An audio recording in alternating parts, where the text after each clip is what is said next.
Hello everyone, I'm so excited to make this video because this is the CV that got me into 8 plus internship offers in my undergraduate studies. So let me walk you through the PDF in great detail so that you can understand and make your chances of getting shortlisting off campus better. So let's go. So at the top, I have my name, and then below that, generally, your social links have to be put. So first is the GitHub link. Second, LinkedIn. Keep your LinkedIn active. That's my suggestion. Third is the portfolio link. And it's better to put your email. Don't put your contact details unless it's specified. Email is fine. And then you're supposed to put your short location para, I mean the phrase.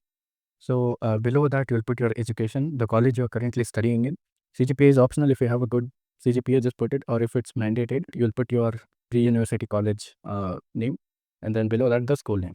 So after that, if you have a good work experience, if you're interned anywhere else, just put that as a work experience just below the education. This is my fifth internship, which I'm currently pursuing. So before the AI engineering internship, I had done 4 internships. So the recent one comes at the top, and preceding internships come bottom, one below the other. So your oldest internship should technically be at the bottommost in this particular section.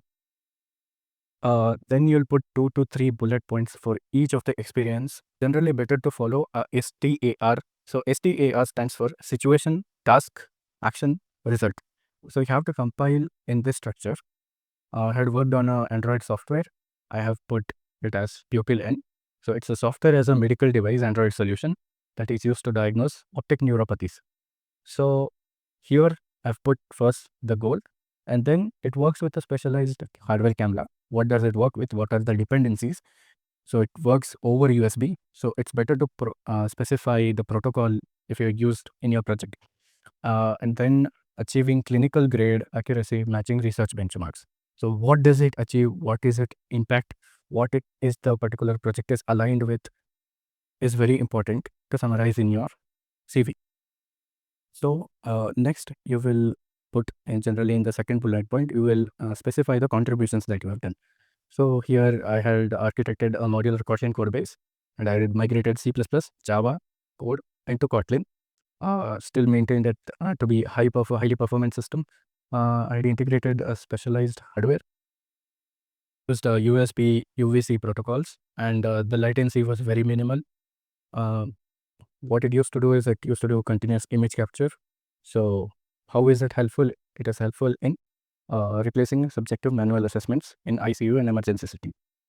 So and then if you can cover all your contribution in one point, that's very fine. Otherwise, go to second point and mention. Just like I mentioned here, there was a local JSON-based database for retrieving and pushing the patient records into the local system itself, and it had a automatic PDF reporting that was optimized for the Android. And then going to my second internship experience, this was the embedded system field that I had worked on. So here I had worked on BX4 framework.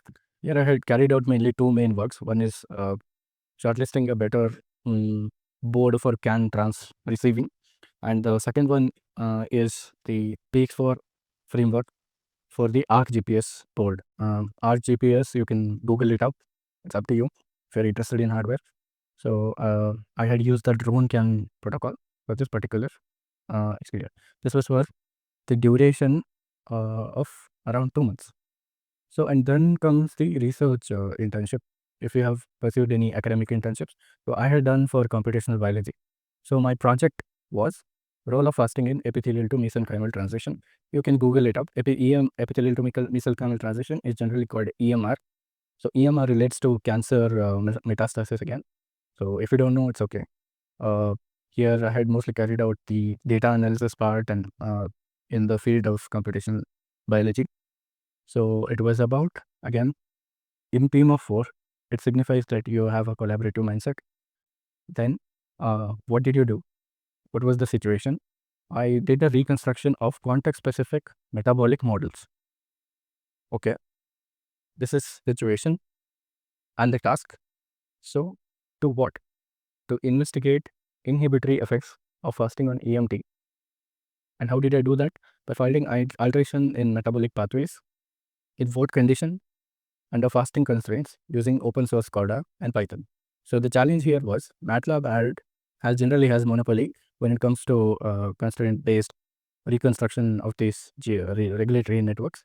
So doing it in Python was a challenge in an open source way. So that I implemented, and then I packaged that particular software and published to the PYPI, that is Python Package Index. So, and my very first experience was being an R&D intern that I had created. We had created a proof of concept for a medical device called Ripstop.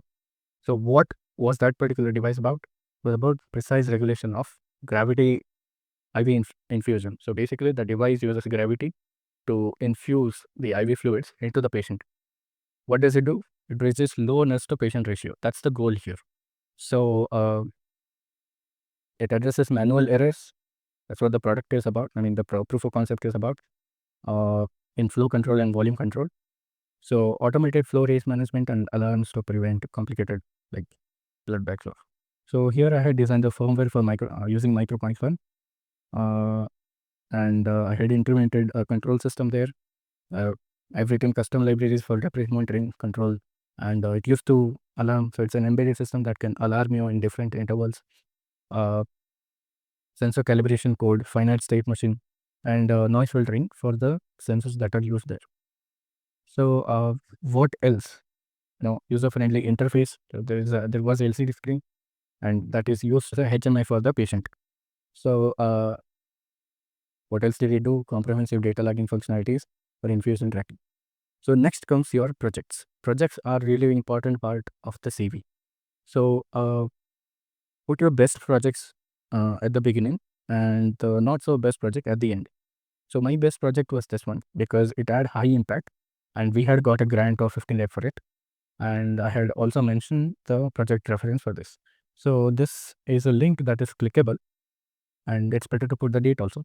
So here it was again, neonatal incubator. If you don't know what it is, you can Google up. So it's a hardware plus software solution. The sensors used, what it is, low power, it has a reliable firmware, protocols used I2C and SPI. So it has some control modules. What OS does it have, and what are its function? What functions does it have? Real-time HD video transmission over WLAN. So you can read this up. I'll leave it up to you. Second one was the an embedded system that I had developed for Foundation. Again, you can read it up if you want. And third one was the agentic AI solution that I had done for converting a voice note into a full-blown report. So this was about using Whisper automatic speech transcriptor, and that too on a CPU. The LLM used was Google Gemini. It had some part of natural language processing, and then it used that audio as input and produced a template formatted lab report, and that format is docx. So nothing much to explain here. So this is a not so good project, so I put it till the end. And then your skill section provide a overall view to the recruiter that in what all are you good at. So here since this is a CV and not a resume, this lists down all the skills that I have. So I have programming skills, AI and data related one. The skills are grouped into different domains. DevOps related one, backend and web. So embedded design. So you can put the programming languages here. So in the AI and data, I put the frameworks mainly. Here in DevOps, Linux is a very crucial skill to have. Docker is, of course, Docker and Git is non-negotiable. It's used everywhere. So in the backend, Flask is what mostly I use. Node.js, it's optional. Whatever you list here, you should have the idea about it if the interviewer asks you. So again, in the embedded, I have knowledge about designing custom hardware as well as some simulation parts of it, and the firmware writing IDEs. So here it's called SEM32Q IDE. So platform IO is one of the IDEs. So this is like the Arduino IDE, but I've not mentioned it because it's obvious to every interviewer that if he knows these things, he would already know Arduino IDE, and Arduino is not something that is used industrially that much. So, and then the activities and achievements.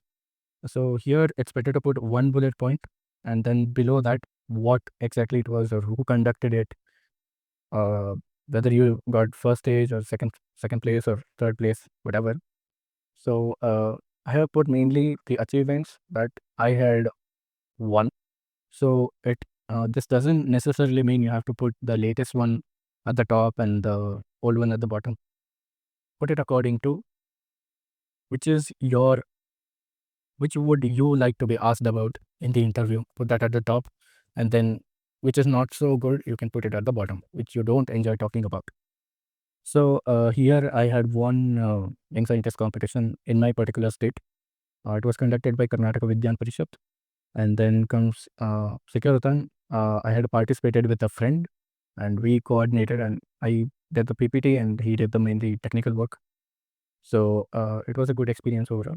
And third one is E-Yantra IIT Bombay Robotics Competition. Here we had some issues in stage 2. I have clearly mentioned we had cleared the stage 1 only.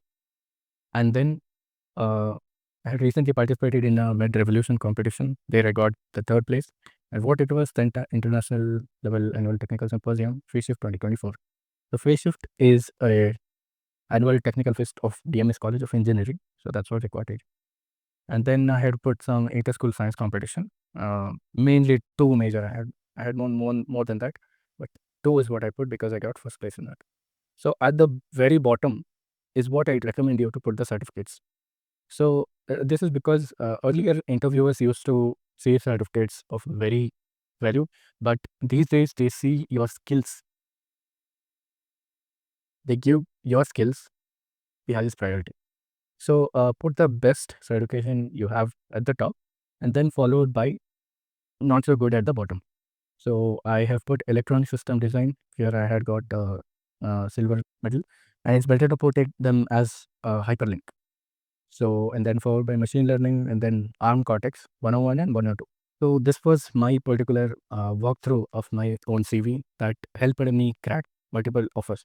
So one more thing you have to remember is that these days recruiters want some uniqueness out of you, and how your skills are aligned to what projects they make. So that's it for this video. And if you need any resume template that I used to make my CV, you can drop it in the comments. I will reply you and I'll just give you that link. And that's it. Have a good day. Bye bye.